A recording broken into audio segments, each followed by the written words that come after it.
Most welcome to the most wanted. ഇന്ന് നമ്മുടെ most wanted ന്യൂസായി എടുക്കാനുള്ളത് മാധ്യമപ്രവർത്തകരെ ആകെ അകറ്റി ഓടിച്ച് ഭീഷണിപ്പെടുത്തി മർദ്ദിക്കാനൊരുമ്പെട്ട നമ്മുടെ ഒരു member of parliament in Lok Sabha ആയിട്ടുള്ള ശ്രീ സുരേഷ് ഗോപിയെക്കുറിച്ചാണ്. അതുമാത്രമല്ല, കൊല്ലം MLA ആയിട്ടുള്ള M. മുകേഷിനെ കുറിച്ചുള്ള ചോദ്യമായിരുന്നു മാധ്യമപ്രവർത്തകർ ഉന്നയിച്ചത്. അദ്ദേഹം രാജിവെക്കേണ്ടതുണ്ടോ, എന്താണ് അങ്ങയുടെ നിലപാട് എന്നാണ് സുരേഷ് ഗോപിയോട് ചോദിച്ചത്. വളരെ പ്രകോപിതനായി ഇതെൻ്റെ വഴി നടക്കാനുള്ള സ്വാതന്ത്ര്യം എൻ്റേത് എന്ന് പറഞ്ഞ് മാധ്യമപ്രവർത്തകരെ ഒന്നാകെ ആട്ടി അകറ്റുകയായിരുന്നു. നേരത്തെ മുഖ്യമന്ത്രി കടക്ക് പുറത്ത് എന്ന് പറഞ്ഞതുപോലുള്ളൊരു എഫക്റ്റിലാണ് ഇന്ന് നമ്മുടെ ചെറുപ്പക്കാരൻ എന്ന് താരതമ്യേന പറയാവുന്ന, കളവനാണ്, 10-20 വയസ്സൊക്കെ ഉണ്ടാവും, എങ്കിലും താരതമ്യേന ചെറുപ്പക്കാരനായ രാഷ്ട്രീയക്കാരൻ അഥവാ സിനിമാ നടൻ ആയിട്ടുള്ള MP പ്രതികരിച്ചത്. സുരേഷ് ഗോപിയെ സംബന്ധിച്ച് പറയുമ്പോൾ അദ്ദേഹം തന്നെ തുറന്ന് പറഞ്ഞിട്ടുണ്ട്. താൻ മുൻകാല SFA ആയിരുന്നു. കൊല്ലം ഫാത്തിമ മാതാ നാഷണൽ കോളേജിലാണ് അദ്ദേഹം പഠിച്ചത്. അവിടെ SFAയുടെ പ്രവർത്തകനായിരുന്നു എന്നുള്ളതാണ് അദ്ദേഹം സ്വയം സാക്ഷ്യപ്പെടുത്തിയിട്ടുണ്ട്. എന്നാൽ മുകേഷ് ആകട്ടെ ഒരു CPI കുടുംബത്തിൽ ജനിച്ച ആളാണ്. അദ്ദേഹത്തിൻ്റെ പിതാവ് അറിയപ്പെടുന്ന CPI നേതാവും കലാകാരനും നാടക ആചാര്യനുമായ ശ്രീ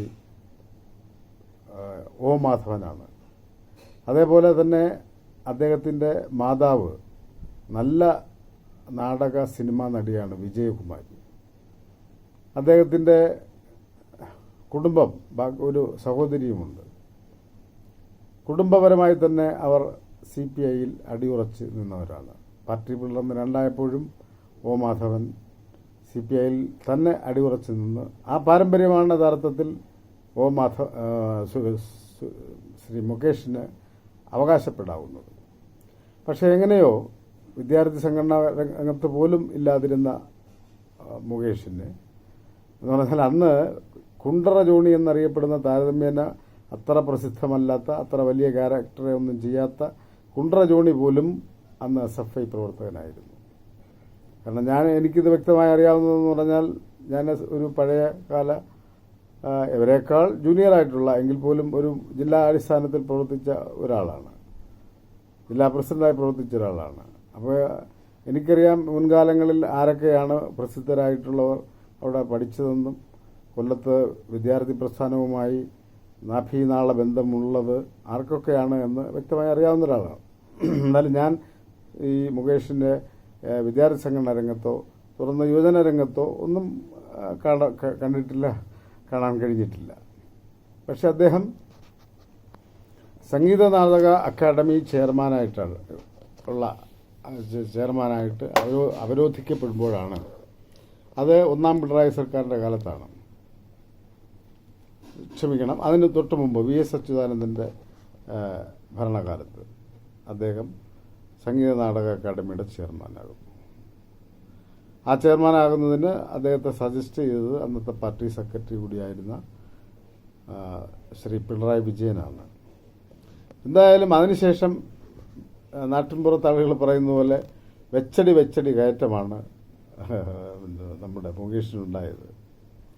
സംഗീത നാടക അക്കാദമി കഴിഞ്ഞിട്ട് നേരെ അദ്ദേഹം കൊല്ലത്ത് മത്സരിക്കുന്നു. അന്ന് കൊല്ലത്ത് യഥാർത്ഥത്തിൽ അദ്ദേഹം മത്സരിക്കേണ്ട യാതൊരു കാര്യവുമില്ല. പാർട്ടി സ്ഥാനാർത്ഥി നിന്നാൽ തോറ്റുപോകുമെന്നുള്ള അവസ്ഥയിലാണ് സ്വതന്ത്രരെയും ഇതുപോലുള്ള സെലിബ്രിറ്റികളെയും അന്വേഷിച്ച് പുറകെ പോകാറ്. പക്ഷേ തികച്ചും രാഷ്ട്രീയ മണ്ഡലമായിട്ടുള്ള PK ഗുരുദാസൻ അത്യുജ്വലമായ വിജയം കരസ്ഥമാക്കിയ ആ മണ്ഡലത്തിൽ മുകേഷിനെ പോലെയുള്ള ഒരു സെലിബ്രിറ്റിയെ കൊണ്ട് നിർത്തി കേവല ഭൂരിപക്ഷം നേടുന്ന അവസ്ഥയാണ് ഉണ്ടായത്. അതിനുശേഷം രണ്ടാം തവണയും അദ്ദേഹത്തെ നിർത്തി 2300 വോട്ടുകൾക്ക് ബിന്ദു കൃഷ്ണയോട് വിജയിച്ചു. പരാജയത്തിൻ്റെ വക്കിലെത്തിയതാണ്.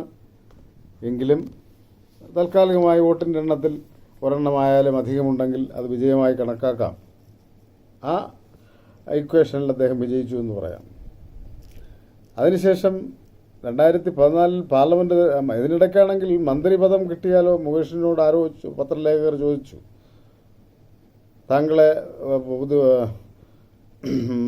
പിണറായി മന്ത്രിസഭയിൽ അഴിച്ചുപണി കാലത്ത് താങ്കൾ ഉണ്ടാകുമോ എന്ന് ഒരു പ്രതിനിധി ചോദിച്ചപ്പോൾ, ആർക്കും എന്തും ആകാവുന്ന സ്ഥിതിയാണല്ലോ, എന്തെങ്കിലും ആക്കിയെങ്കിലെങ്കിലേ എന്താണ് നമ്മൾ വെറൈറ്റി ആയിട്ട് ചെയ്യുന്നത് അല്ലെങ്കിൽ ക്രിയേറ്റീവായിട്ട് ചെയ്യുന്നത് എന്ന് മനസ്സിലാക്കാൻ കഴിയൂ എന്ന് പറഞ്ഞാൽ എന്നെ ഒന്ന് ആക്കിത്താ എന്നുള്ളതാണല്ലോ ആ ടോൺ എന്ന് പറയുന്നത്. അപ്പം മന്ത്രിയാവാൻ കൊതിച്ച മനുഷ്യനാണ്. അത് നടന്നില്ല. അതിനുശേഷം പാർലമെൻറ്റ് തിരഞ്ഞെടുപ്പ് വന്നപ്പോൾ അദ്ദേഹം പാർലമെൻറ്റിലേക്ക് സ്ഥാനാർത്ഥിയായി രംഗത്ത് വന്നു. ഇത് പക്ഷേ കൊല്ലം ജില്ലയിലെ പാർട്ടി നേതാക്കന്മാരുടെ പൂർണ്ണ മനസ്സോടെ ആയിരുന്നില്ല. അതുകൊണ്ട് തന്നെ യഥാർത്ഥത്തിൽ മുകേഷ് ഒരു ദഹനക്കേടായി അവരുടെ വയറുകളിൽ ഉരുണ്ടു കൂടിക്കൊണ്ടിരിക്കുകയായിരുന്നു ഇലക്ഷൻ കഴിയുന്നത് വരെ. അതിനുശേഷം നടത്തിയ ഇലക്ഷൻ റിവ്യൂവിൽ, തെരഞ്ഞെടുപ്പ് അവലോകനത്തിൽ പി.കെ. ഗുരുദാസൻ വളരെ നിർനിമേഷനായി വളരെ വികാരപരമായി ഇതിനോട് പ്രതികരിച്ചു എന്നാണ് പത്രമാധ്യമങ്ങളിലൂടെ നമുക്ക് മനസ്സിലാക്കാൻ കഴിഞ്ഞത്. അപ്പോൾ ഇത് ഒരു ഇറക്കുമതി സ്ഥാനാർത്ഥിയായിരുന്നു, പെയ്ഡ് സ്ഥാനാർത്ഥിയായിരുന്നു എന്ന് മനസ്സിലാക്കാം. എന്തായാലും മുകേഷ് ഇപ്പോൾ പുതിയ ഒരു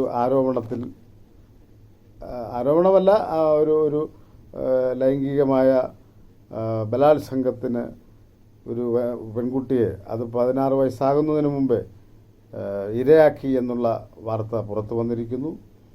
അത് 15 വർഷം മുമ്പാണ് നടന്നതെങ്കിലും ഇതിനിടയിൽ പലതവണ ഈ കുട്ടി ഇത് വെളിപ്പെടുത്തിയെങ്കിലും ആരും ശ്രദ്ധിക്കാതെ പോയി. ഇപ്പോൾ മലയാള സിനിമാ ലോകത്തെ മലീമസമാക്കിക്കൊണ്ട് ഓരോരുത്തരിങ്ങനെ രാജിവെക്കുന്ന ഈ സന്ദർഭത്തിൽ ആ കുട്ടി വെളിപ്പെടുത്തിയപ്പോൾ മാന്യമായിട്ട് ഭരണഘടനാപരമായി വഹിക്കുന്നൊരു സ്ഥാനമാണ് MLA എന്ന് പറഞ്ഞാൽ, മെമ്പർ ഓഫ് ലെജിസ്ലേറ്റീവ് അസംബ്ലി. അവിടുന്ന് രാജിവെച്ച് തൻ്റെ അഗ്നിശുദ്ധി വരുത്തി താൻ കുറ്റക്കാരനല്ലെങ്കിൽ വീണ്ടും MLA ആകാമല്ലോ. അതിനല്ല അദ്ദേഹം ശ്രമിക്കുന്നത്. നേരെ മറിച്ച് കടം ചോദിച്ച പൈസ കൊടുക്കാതിരുന്നിട്ടാണ് എന്ന് പറഞ്ഞ ഒരു പൊതു സൈക്കുണ്ടാക്കാനാണ് അദ്ദേഹം ശ്രമിച്ചത്.